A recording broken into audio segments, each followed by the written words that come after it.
বাজান যে মরা লাগবো কি লাগবো না, মরা লাগবো কি লাগবো না?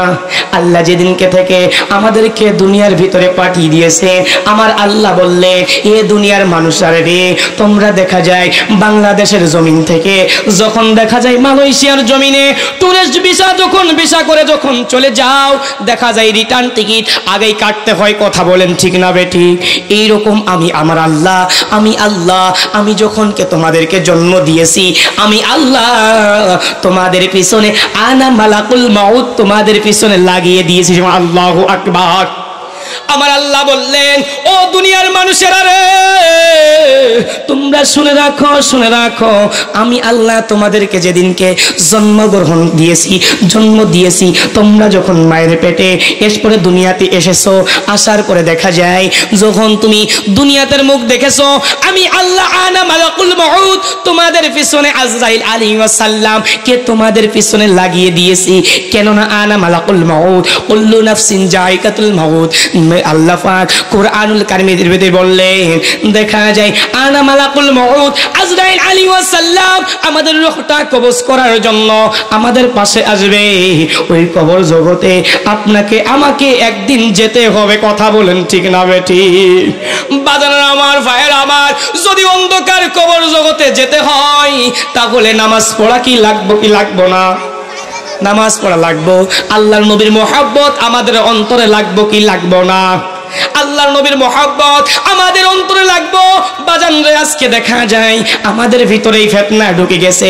সাধারণ মানুষের কথা কি বলবো, আলেম ওলামার দেখা যায় ফিতনার কথাগুলি বলে। বাবা, একজন ইমাম সাহেব হুজুর যখন মসজিদে খুতবা দেয়, দেখা যায় প্রতিটা মসজিদে একই রকম ভাবে একই খাইরায় মসজিদে খুতবা দিয়ে থাকে। কথা বলেন ঠিক না বেটি? আমার সাথে কথা বলবে। জানেন যে দেখা যায় 12টা 50 যখন বেজে যায়, বাংলায় দেখা যায় খুতবার তাফসীর গুলো, খুতবার শানে নুজুল গুলো ইমাম সাহেব হুজুর দেখা যায় মসজিদে বলে। এই খুতবা বাংলায় পড়া নিয়ে, শানে নুজুল গুলো বলা নিয়ে কোন ইমাম সাহেবের ভিতরে কোনো জ্ঞানজাম নাই। কথা বলেন ঠিক না বেটি? এরপরে দেখা যায় ইমাম সাহেব হুজুর দেখা যায় আরবিতে খুতবা পড়তেছে দাঁড়িয়ে দাঁড়িয়ে মেম্বারে, সেটার ভিতরে কোনো জ্ঞানজাম নাই। এরপরে দেখা যায় বাজান রে 2 রাকাত নামাজ আদায় করলেন, সেটার ভিতরে কোনো জ্ঞানজাম নাই। জ্ঞানজাম এসে গেছে। দেখা যায় যখনই আমরা নামাজ শেষে আহলে সুন্নাত ওয়াল জামাতের মতে অনুসারী যারা আছি, আমরা মিলাদ শরীফ পড়ি, আমার নবীর উপরে দুরূদ শরীফ পড়ি, আমার নবীকে দাঁড়িয়ে যখন আমরা সালাম দিই, আলেম ওলামাদের মুখটা বেজার হয়ে যায় কিছু কিছু মসজিদের ইমাম সাহেবদের। কথা বলেন ঠিক না বেটি? তাহলে দেখা যায় বাজান বেজালটা বাদাইতেছি আমরা আলেম ওলামা, আপনাদের কোনো দোষ নাই। কথা বলেন ঠিক না বেটি? কেন না বাজান, পাঞ্জাবির ভিতরে নবীকে আনলাম, টুপির ভিতরে নবীকে আনলাম, দাড়ির ভিতরে নবীকে আনলাম, কিন্তু বাবারে অন্তরের এই জায়গাটাই নবীকে আমি লালন করতে পারলাম না, নবীজির মহব্বত অন্তরে পয়দা করতে পারলাম না। বাজান রে, আপনার মতো নামাজি, আপনার মতো হজকারী, আপনার মতো যাকাত দেওয়া আলা আল্লাহর দরবারে একটা ইবাদত কবুল হবে না। কথা বলেন ঠিক না বেটি? কেননা আপনি তো করবেন আমার আল্লাহ মহান মালিক রব্বুল আলামিন ওয়া তাআলা খুশি করার জন্য, কিন্তু বাজান রে যেইভাবে তরিকাটা দয়াল নবী রাহমাতুল লিল আলামিন আমাদেরকে বাতিয়ে দিয়ে গেলে, যেইভাবে আমাদেরকে দেখায় দিয়ে গেলে, ওই অনুসারী আমাদেরকে পালন করতে হবে। শুনো আল্লাহু আকবার। বাজানা ভাইয়েরা আমার, দেখা যায় নবীজির তরিকা অনুযায়ী আমার নবী রাহমাতুল লিল আলামিনের সময়ও বেধর্মীরা ছিল, আমার নবীকে গালমন্দ করত, আমার নবীকে দেখা যায় বাজান রে, দেখা যায় খারাপ খারাপ কথা ভাষায় তারা গালাগালি করত। কেননা আমার নবী যখন দেখা যায় আম্মাজান খাদিজাতুল কুবরা রাদিয়াল্লাহু তাআলা বিবাহ করলেন, দেখা যায় খাদিজার বয়স 40 বছর। কত বছর? খাদিজার বয়স 40 বছর। আমার নবী রাহমাতুল লিল আলামিনের বয়স ছিল 25 বছর। কত বছর? 25 বছর। আল্লাহর নবী রাহমাতুল লিল আলামিন বুঝিয়ে দিয়ে গেলেন যে তোমার চাইতে তোমার স্ত্রীর বয়স যদি বেশি হয়ে যায়, তোমরা স্ত্রীকে মহব্বত করবে, স্ত্রীদেরকে ভালোবাসবে।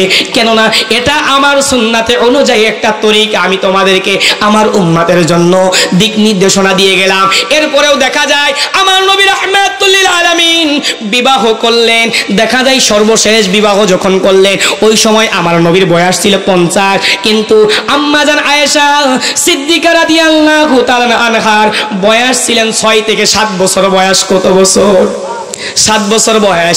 এই জায়গায় একদিকে ছেলেদেরকে বুঝাইলেন, আর একদিকে মেয়েদেরকে বুঝাইলেন। ও মা বোনেরা, গভীরভাবে খেয়াল করো, তোমার চাইতে তোমার স্বামী যদি বৃদ্ধ হয়ে যায়, তোমার স্বামী যদি বয়স্ক হয়ে যায়, যদি দাড়ি পাকা হয়ে যায়, চুল পাকা হয়ে যায়, আমার নবী বললেন, ও মহিলারা রে, তোমরা তোমার স্বামীকে ইজ্জত করো, তোমরা তোমার স্বামীকে সম্মান করো। সকল সুবহানাল্লাহ। ভাইরা আমার, বাবাজিরা আমার, এইরকম দেখা যায় আমার নবী রাহমাতুল লিল আলামিন দুইজনের কাছে পরামর্শ নিতেন। একজন হযরতে নবীজির চাচা আবু তালিব, আর একজন নবীজির বিবি আম্মাজান খাদিজাতুল কুবরা রাদিয়াল্লাহু তাআলা আনহা। দুইজন ব্যক্তির কাছে আমার নবী পরামর্শ নিতেন। কতজন লোকের কাছে? দুইজন লোকের কাছে আমার নবী রাহমাতুল লিল আলামিন সরকারে দো আলম তাজদারে মদিনা দুলাহে মদিনা নূরে আকরাম নূরে মুজাসসাম যখন বিপদে বেঁধে যেতেন, যখনই একটা কথা নিয়ে উনার মনের ভিতরে যখনই খটকা খাইতেন, উনি চাচা আবু তালিবের দরবারে চলে যাইতেন, আবু তালিবের কাছে চলে যাইতেন। আর যদি আবু তালিবের কাছে না যাইতেন, উনার বিবি আম্মাজান খাদিজাতুল কুবরা রাদিয়াল্লাহু তাআলা আনহার কাছে চলে যাইতেন, যাই পরামর্শ নিতেন। এইরকম করে করে উনি 3টা বছর গোপনে গোপনে কালিমার দাওয়াত দিলেন। সকলে আশহাদু আল্লা ইলাহা ইল্লাল্লাহ মুহাম্মাদুর রাসূলুল্লাহ সাল্লাল্লাহু আলাইহি ওয়াসাল্লাম। এই রকম 3টা বছর গোপনে গোপনে তালিম করলেন, তো গোপনে গোপনে তাবলীগ করলেন। আজকে যারা মসজিদে মসজিদে তাবলীগ করে বেড়ায়, আমি সেই সমস্ত ভাইদেরকে বলতে চাই, যদি তাবলীগ যদি করতে হয়, যারা ইসলাম মানে না, যারা বেধর্মী, তাদের মাঝে কালিমার দাওয়াত দিতে হবে। কথা বলেন ঠিক না বেঠিক? নবী যে মসজিদে মসজিদে তাবলীগ করে নাই, নবী যে মসজিদে মসজিদে তালিম করছে, যেটা একটা শিক্ষণীয় বিষয়। 3 দিনের জন্য যারা তাবলীগের উদ্দেশ্যে তালিমের জন্য আসে, এদেরকে তালিম বলে, এটাকে তাবলীগ বলে না। আমার নবী রাহমাতুল লিল আলামিন বললে, তাবলীগের শর্ত বেধর্মীদের কাছে ইসলামের দাওয়াত দিতে হবে, বেধর্মীদেরকে বুঝায়ে বুঝায়ে মুসলমান বানাইতে হবে। আল্লাহু আকবার। এইরকম করে 3টা বছর কালিমার দাওয়াত দিলেন। দিতে দিতে দেখা যায় বাজান রে, 53 জন মুসলমান 3টা বছরে 53 জন মুসলমান আল্লাহর নবীর উপরে দেখা যায় ঈমান আনলেন, আল্লাহকে বিশ্বাস করলেন। সকলে আল্লাহু আকবার। কতজন মানুষ? 53 জন। এরপরে হঠাৎ করে একদিন জিবরাইল আলাইহিস সালাম ওহিনী আসে বললেন, ইয়া রাসূলুল্লাহ, ইয়া হাবিবাল্লাহ, দরদি নবী, আপনি আজকে থেকে প্রকাশ্য ইসলাম প্রচার করেন। সুবহানাল্লাহ। দয়ার সাগর নবীজি গো রাহমাতুল লিল আলামিন যখন চাচা আবু তালিব এর কাছে পরামর্শ নিয়ে, বিবি খাদিজার কাছে পরামর্শ নিয়ে যখন চলে গেলেন আবু জেহেলের দরবারে, যাই বললেন, চাচা আশহাদু আল্লা ইলাহা ইল্লাল্লাহ, আল্লাহ ছাড়া কোনো মাবুদ নাই, আল্লাহ ছাড়া কোনো ইলাহ নাই, আল্লাহ ছাড়া কোনো প্রভু নাই, আল্লাহকে আপনি এক বাক্যে মেনে নেন। চাচা আবু জেহেল বললে, ঠিক আছে, আমি আমার আল্লাহকে মেনে নিলাম, তোমার আল্লাহকে আমি মেনে নিলাম, কিন্তু মুহাম্মাদুর রাসূলুল্লাহ সাল্লাল্লাহু আলাইহি ওয়াসাল্লাম এই কথাটা আমি মানতে পারলাম না। কেন পারলে না? কেন পারলাম না? যে তুমি মুহাম্মদ আমার ভাতিজা, কেমন করে তুমি নবী হও? কথা বলেন ঠিক না বেঠিক? কেমন করে তুমি ছোট্ট মানুষ নবী হও? তোমার এই কথাগুলো আমি মানতে পারি না। যদি তোমার কথা মানতে হয় তাহলে তো আমার পূজা করা বন্ধ হয়ে যায়, যদি তোমার কথা মানতে হয় তাহলে তো বাপদাদার ধর্মের বিরুদ্ধে চুনকালি মারতে হয়। ও মুহাম্মদ রে, তোমার কথা মানতে পারি না। কেননা যারা হিন্দু আছে এরা আল্লাহকে বিশ্বাস করে কি করে না? হয়তোবা গড বলে, না হয়তোবা ভগবান বলে, না হয়তোবা প্রভু বলে, এক একজন এক এক বাক্যে আল্লাহকে মানে। কিন্তু যখনই দেখা যায় মুহাম্মাদুর রাসূলুল্লাহ সাল্লাল্লাহু আলাইহি ওয়াসাল্লামকে যখনই বলবে, বলার সঙ্গে সঙ্গে তো ওই ব্যক্তির উপরে 5 ওয়াক্ত নামাজ ফরজ হয়ে যাবে, ওই ব্যক্তি তো মুসলমান হয়ে যাবে। কথা বলেন ঠিক না বেঠিক? মুসলমান হওয়ার শর্ত প্রথমত কালিমা পাঠ করতে হবে, আল্লাহর উপরে বিশ্বাস করতে হবে, নবীর প্রতি বিশ্বাস করতে হবে, এরপরেই দেখা যায় প্রকাশ সে মুসলমান হয়ে যাবে। বাজান রে, এইরকম করে যখন দেখা যায় আবু জেহেলের কাছে যখন কথা বলে ফেললেন, আবু জেহেল মানলেন না। মা মানার পরে দেখা যায় মুহাম্মদ আমার নবী রাহমাতুল লিল আলামিন মনটা বেজার করে বাসায় চলে গেলেন। গৃহের দিকে চলে গেলেন, মনটা অত্যন্ত বেজার। আম্মা জান খাদিজাতুল কুবরা রাদিয়াল্লাহু তাআলা আনহা বললেন, ইয়া রাসূলুল্লাহ, ইয়া হাবিবাল্লাহ, নবী গো, আপনার মনটা তো এইরকম কোনোদিন বেজার দেখি না, আপনি কেন বেজার দেখা যায়? আপনার মনটা এমন কি বেজার? কেউ কি আপনাকে আঘাত করেছে? কেউ কি আপনাকে গালমন্দ করেছে? কেউ কি আপনাকে খারাপ ভাষায় গালিগালাজ দিয়েছে? বললেন, খাদিজা রে, মক্কা মদিনার ভিতরে এক নম্বরের প্রেসিডেন্ট, এক নম্বরের দল চালানোকারী আমার চাচা আবু জেহেল যদি ইসলামের কালিমার মালা যদি পাঠ করে নিত, কালিমার দাওয়াত যদি তিনি গ্রহণ করে নিত, দেখা যায় মক্কার জমিনে ইসলাম প্রচার করার জন্য আমার জন্য সহজ হয়ে যাইত। কথা বলেন ঠিক না বেটি? ইসলামটা প্রচার করার জন্য আমার জন্য সহজ হয়ে যাইত। কিন্তু দেখা যায় ইসলাম গ্রহণ উনি করলেন না, আমাকে গালমন্দ করে দিয়ে, আমাকে খারাপ ভাষায় বলে ওনার দরবার থেকে, ওনার বাড়ি থেকে, ওনার গৃহে থেকে আমাকে বিদায় করে দিলেন। ও খাদিজা রে, এখন আমি কি করি? খাদিজা বললেন, ইয়া রাসূলুল্লাহ, ইয়া হাবিবাল্লাহ, দরদি বান্ধব নবী গো, আপনি যখন ওনার কাছে গেলেন, ওনার পাশে কি কোনো লোকজন ছিল নাকি? উনি বললেন, ইয়া রাসূলুল্লাহ, ইয়া হাবিবাল্লাহ, আমি যখন ওনার কাছে গেলাম, আম্মা জান খাদিজার কাছে বললেন, আমি যখন আবু জেহেলের কাছে যখন গেলাম, ওই সময় দেখা যায় আবু জেহেলের পাশে অনেক লোকজন সৈন্যগণ ছিল। আম্মা জান খাদিজাতুল কুবরা রাদিয়াল্লাহু তাআলা পরামর্শ দিলেন, ইয়া রাসূলুল্লাহ, ইয়া হাবিবাল্লাহ, দরদি নবী গো, আপনার চাচার পাশে লোক ছিল, হয়তো বা আপনার চাচা কিন্তু আপনাকে মানতে পারতো, কালিমার দাওয়াত দেখা যায় গ্রহণ করতে পারতো। যেই সময় লোক থাকে না, ওই সময় আপনি একটু বার যায় আল্লাহ ফাকরে কালিমার দাওয়াতগুলো দিয়ে আল্লাহর কথাগুলো তাকে বুঝায় বুঝায় দেখেন, হয়তো বা লোক না থাকলে তিনি বুঝতে পারে। কথা বলেন ঠিক না বেটি? যখন আমরা একটা বিপদে বেঁধে যাই, গ্রামের মাতুব্বারের কাছে গেলে তিনি মানুষের সামনে সমাধান না করে দিলে, পরে যদি আবার রাতের অন্ধকারে যদি তার কাছে যায়, হয়তো একটা রাস্তা আমাদেরকে দেখায় দেয়। কথা বলেন ঠিক না বেটি? যে তুই বিপদে পাচ্ছিস, অমুকের কাছে যা, আজ যদি না যাস ওইভাবে চলে, দেখবি সালিশের মীমাংসা আমি করে দিব, আগামীকাল যাই, এইভাবে হয়ে যাবে। কথা বলেন ঠিক না বেটি?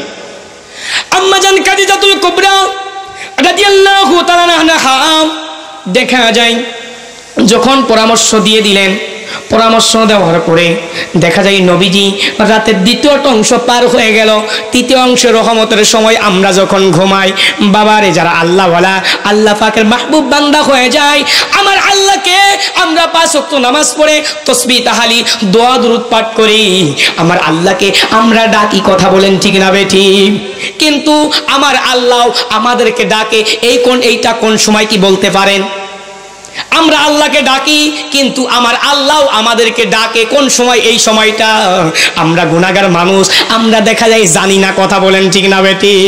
রাতের দ্বিতীয়টা অংশ, রাতকে 3 ভাবে ভাগ করেন, দ্বিতীয়টা অংশ যখন পার হয়ে চলে যায় রহমতের সময়, নিশির শেষ ভাগ রহমতের সময়, আমার কেবলা জানো হুজুর আটরশির হুজুর বিশ্বলি সৈয়দ আল্লামা দয়াল বাবা জিন্দা বাবা হুজুরের দরবারে রাতে 3টা বাজে দরবার শরীফের মাইকে 3টা টোকা দেওয়া হয়, এরপরেই কোরআন তেলাওয়াত চালু হয়ে যায়। কথা বলেন ঠিক না বেটি?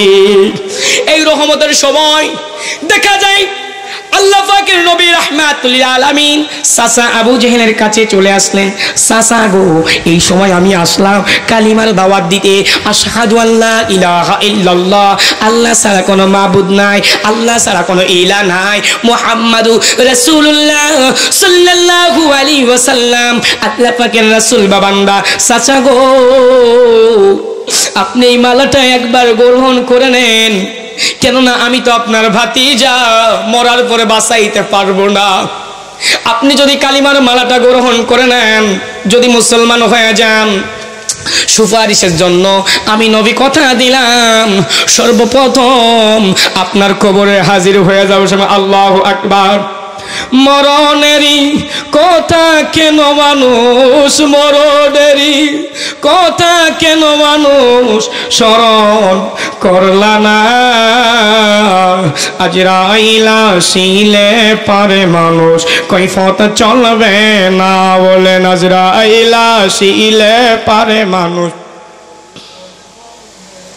যখন এসে বললেন, বলার সঙ্গে সঙ্গে আবু জাহেল বললেন, মুহাম্মদ তোর জানাই তো দিনের বেলায় ঘুমাইতে পারি না, কিন্তু আবার রাতের তৃতীয়টা অংশ আমার পাশে স্বর্ণগণ নাই, এই সময় আমি একটু বিছনায় পিঠ লাগাই।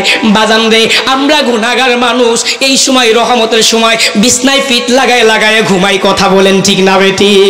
যারা আল্লাহকে পাওয়ার জন্য, আল্লাহকে খোঁজার জন্য, যারা আল্লাহ পাকের নৈকট্য হাসিল করার জন্য যারা ইবাদত করে, এই সময় আল্লাহকে উঠে ডাকে, আল্লাহকে তিন নাম ধরে ডাকে। বিশ্ব জাকের মুজে ডাকা হয়, ইয়া আল্লাহ, ইয়া রহমান, ইয়া রহিম বলে তিন নামটা ধরে আল্লাহ পাকে ডাকা হয়। এই সময় আমার আল্লাহ বলতে থাকে, কে আছো গুনাহগার, আমার কাছে গুনাহ মাফের জন্য দোয়া করো, আমি আল্লাহ তোমাদের জীবনের সমস্ত গুনাহগুলি মাফ করে দিব। সকল সুবহানাল্লাহ। কে আছো ঋণগ্রস্ত, কে আছো পাপী, কে আছো ঋণগ্রস্ত, কে আছো অভাবী, কে আছো রোগে মুক্ত, কে আছো রোগে অবস্থায়, আমার কাছে শেফায়ে কুল্লির জন্য দোয়া করো, আমি নিকটবর্তী আসমানে নেমে এসেছি, রহমতের ডালা নিয়ে এসেছি, আমি তোমাদেরকে তোমাদের মঞ্জুরগুলো করে নিব, কথাগুলো মেনে নিব। এই সময় রহমতের সময়, অত্যন্ত পূর্ণ মূল্যবান একটা সময়। এই সময় যারা আল্লাহকে ডাকে, আল্লাহকে রাজি খুশি করার জন্য, এই সময় দেখা যায় আল্লাহ পাককে ডাকতে হয় দিবানিশি জেগে জেগে। বিশ্ব ওলি আমার কেবলা জানো হুজুর এই সময় আল্লাহকে ডাকতেন কেন? বাজান দেখবেন 5 ওয়াক্ত নামাজ আদায় করবেন, ফজর ওয়াক্ত যারা নামাজ আদায় করে, ফজরের ওয়াক্তর যে বাতাসটা, এই রকম বাতাস দেখা যায় অন্য সময় পাওয়া যায় না। কথা বলেন ঠিক না বেটি? ফজরের সময় যে গায়ে বাতাসটা লাগে, এই সময়টা অন্য সময় বাতাসটা পাওয়া যায় না। এইরকম করে যখন দেখা যায় আবু জেহেলের কাছে যখন দাওয়াতটা দিলেন, আবু জেহেল বললেন, মুহাম্মদ চলে যাও, চলে যাও, আমি তোমার কথা গ্রহণ করব না, তুমি চলে যাও। সকালবেলা দেখা যায় আবু জেহেল উনার সৈন্যদেরকে ডাকলেন, সৈন্যদেরকে ডাকার পরে বললেন, ও সৈন্যরা, তোমাদেরকে আমি ভাত দিই, কাপড় দিই, তোমাদেরকে পয়সা দিই, তোমাদেরকে ভাতা দিই, আমি তোমাদেরকে লালন পালন করি, কিন্তু দেখা যায় একজন ছোট্ট বালক মুহাম্মদ আমাকে দেখা যায় শুধুমাত্র আমার কাছে একটা দাওয়াত দেয়, ইসলামের দাওয়াত দেয়, কালিমার কথা বলে, কিন্তু দেখা যায় মুহাম্মাদের কারণে আমি রাতের বেলায় দেখা যায় ঠিক মতো ঘুমাইতে পারি না। আমি আবু জেহেল তোমাদেরকে বলে দিলাম, যদি ওই মুহাম্মদ মক্কার জমিনে থাকে, আমি আবু জেহেল বলে দিলাম, মক্কার জমিনে যদি মুহাম্মদ থাকে, আমি আবু জেহেল থাকবো না। আর আমি আবু জেহেল কথা দিয়ে দিলাম, যদি মুহাম্মদ এই দুনিয়ার পরে বেঁচে থাকে, আমি আবু জেহেল গলায় রশি নিয়ে মারা যাবো। আল্লাহু আকবার। আমি আবু জেহেল গলায় রশি নিয়ে মারা যাব।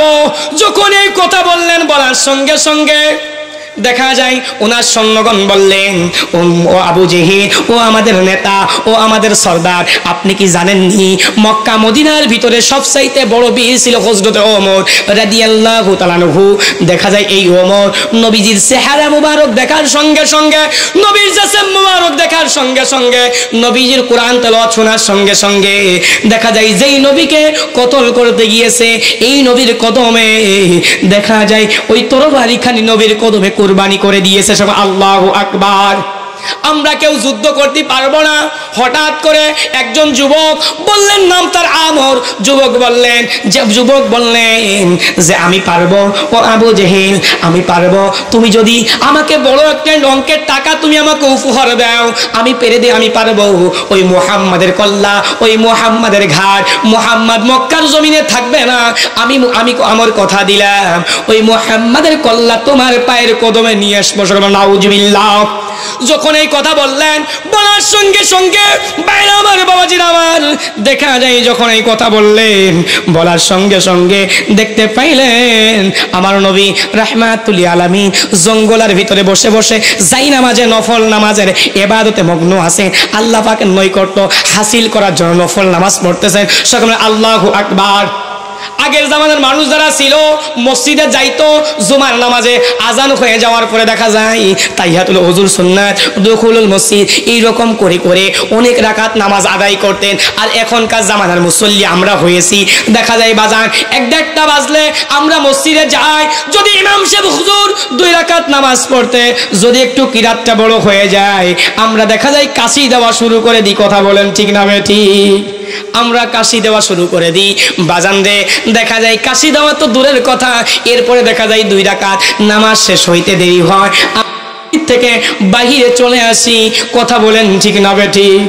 বাজার আমার ভাইয়েরা আমার, বৃষ্টি বন্ধ হয়ে গেছে, শুধুমাত্র আমাদের কামাই। আজকে আমাদের ক্যান্সার হয় শুধুমাত্র আমাদের কারণে, আজকে আমাদের জন্ডিস হয় শুধুমাত্র আমাদের কামাই। আজকে আমরা হাড়ের রোগী হইতেছি কেন না বাজান? শুধুমাত্র আমাদের কামাই, আমাদের কারণেই আমরা হাড়ের রোগী হইতেছি, আমাদের কারণেই আমাদের ডায়াবেটিস হইতেছে, আমাদের কারণে আমাদের ক্যান্সার হইতেছে, আমাদের কারণেই আমরা দেখা যায় নাফরমানি বান্দা, আল্লাহ পাকের ঠিক মতো ইবাদত করতে পারি না। দয়াল নবী রাহমাতুল আলামিন এর অনুযায়ী তরিকা অনুযায়ী আমরা চলতে পারি না। কথা বলেন ঠিক না বেটি? দয়াল নবী রাহমাতুল আলামিন এর কথা অনুযায়ী তরিকা অনুযায়ী যদি আমরা চলতে পারতাম, অবশ্যই দেখা যায় আমরা হাড়ের রোগী হইতাম না, আমরা দেখা যায় অবশ্যই ডায়াবেটিস আমাদের হইতো না, অবশ্যই দেখা যায় আমরা দেখা যায় বাজানেরা আমাদের ক্যান্সার হইতো না। কেননা ক্যান্সার দেওয়ার মালিক আমার আল্লাহ, ডায়াবেটিস দেওয়ার মালিক আমার আল্লাহ। ওই মাওলাকে যদি আমি রাজি খুশি করতে পারতাম, ওই মহান মালিক দেখা যায় আমাদেরকে এইগুলি রোগ দিতেন না। কথা বলেন ঠিক না বেঠিক? আপনি চোখটা বন্ধ করলে আপনি হিসাবটা মিলাইতে পারবেন। কেন দেখা যায় আমার আল্লাহ, আপনি হিসাবটা চোখটা বন্ধ করলে বুঝতে পারবেন কেন আমার আল্লাহ আমাদেরকে বালা মুসিবত দেয়, কেন আমাদের বিপদ দেয়, কেন দেখা যায় এই রকম করে করে কেন আমাদেরকে সমস্যা হয়। আপনি চোখটা বন্ধ করলেই আপনার হিসাবটা আপনি করতে পারবেন। কথা বলেন ঠিক না বেটি? ও ভাইরা আমার, বাবাজিরা আমার, দয়াল নবী রাহমাতুল আলামিন জঙ্গলের ভিতরে বসে বসে যাই নামাজে নফল ইবাদত করতেছেন, ইবাদত করতেছে। হযরতে আমর দেখা যায় নবীজির পাশে চলে গেলেন, যাই বললেন, ও মুহাম্মদ, তুমি যাই নামাজ থেকে নামাজ শেষ করো, তোমার সাথে আজকে বোঝাপড়া হবে। আমাদের নেতা আমাদের আবু জেহেল, তুমি তাকে দেখা যায় দিনের বেলায় ডিস্টার্ব করো, তুমি দেখা যায় রাতের বেলায় ঠিক মতো ঘুমাইতে দাও না, তুমি তাড়াতাড়ি নামাজ ছেড়ে দাও, তোমার সাথে আমার বোঝাপড়া আছে। যখন দেখা যায় নবীজি নামাজ পড়া শুরু করছে, বাজান রে, দেখা যায় দয়াল সাগর নবীজি রাহমাতুল আলামিন আম্মা জান আয়েশা বললেন, যখন নবীজি নামাজে দাঁড়িয়েছেন দেখা যায় 2 রাকাত নামাজে 1 খতম কোরআন শরীফ খতম হয়ে গেছে। 2 রাকাত নামাজে দয়াল সাগর নবীজি আলহামদুলিল্লাহ বলে শুরু করেছে, সূরা নাস বলে কোরআন শরীফ খতম করেছে। কথা বলেন ঠিক না বেটি? আর এখনকার জামানার আলেম ওলামা যদি একটু বেশি কিরাতটা পড়ে, এদিকেও দেখা যায় আমাদের সমস্যা হয়ে যায়। ও ভাইয়ের আমার, বাবাজিরা আমার, কোন দিকে যাব বাবা? দেখা যায় নবীজি যখন নামাজ শুরু করলেন বলতে লাগলেন, ভণ্ডর বেটা ভণ্ড, মিথ্যার বেটা মিথ্যা, প্রতারকের বেটা প্রতারক, মুহাম্মদ তুমি তাড়াতাড়ি নামাজ ছেড়ে দাও, তোমার সাথে বোঝাপড়া আছে। নবীজি দেখা যায় যাই নামাজে নামাজ আদায় করতেছেন, যাই নামাজে নামাজ আদায় করতেছেন। নবীজির পাশে হযরতে আলী রাদিয়াল্লাহু তাআলা আনহু দেখা যায় নবীজির পাশে বসা, নবীজির পাশে বসেই আছেন। নবীজিকে দেখা যায় আলীকে হুকুম করা হইল, ও আলী, তোমার মুহাম্মদকে তুমি নামাজ ছাড়তে বলো। আমাদের নেতা আমাদের সরদার আবু জেহেলকে ঠিক মতো ঘুমাইতে দেয় না, এই সময় তার সাথে আমার বোঝাপড়া হবে, হয়তোবা সে মক্কায় থাকবে, না হয়তো আবু জেহেল বলেছে আমি মক্কায় থাকবো। আর যদি মুহাম্মদ মক্কায় থাকে, আমি আবু জেহেল কথা দিলাম আমি গলায় রশি নিয়ে মারা যাবো। আল্লাহু আকবার।